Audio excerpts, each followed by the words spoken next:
بالنسبه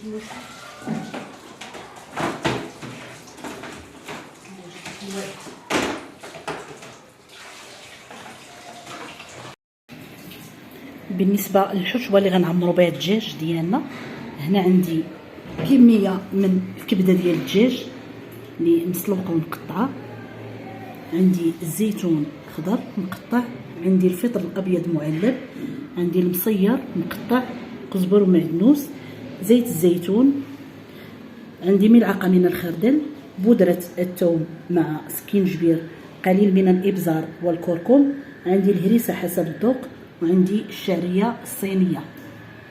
هنا في مقلاة غادي ندير الفطر وغنضيف عليه الكبده،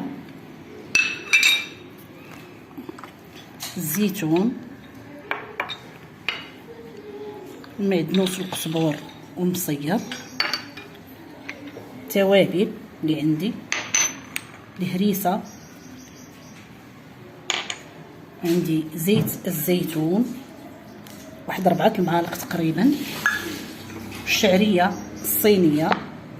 غنشحر الكل في مره واحده على نار اللي هي خفيفه، الخردل حتى كتنسجم العناصر كلها وكيتبل ليا الشعريه الصينيه مع التوابل والمكونات كامله.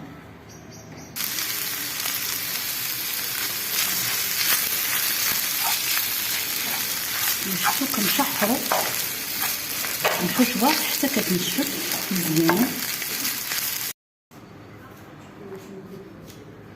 كيف ما شفتو الدجاج ملي كنشرملو كيبات ليله كامله، حتى 4 سوايع 5 سوايع ان شاء الله. وغادي ندخلوه، غادي نلفوه بورق الطبخ ورق الالومنيوم وندخلوه للفرن تقريبا عنده واحد الساعه كامله باش غادي يطيب.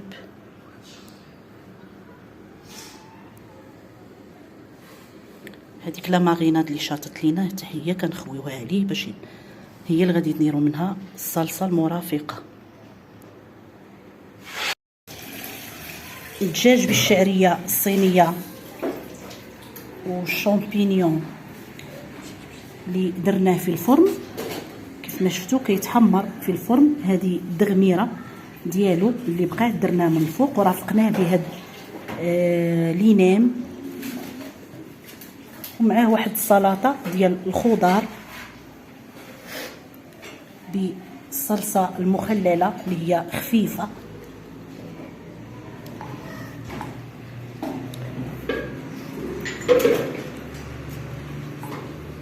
بالصحه والراحه.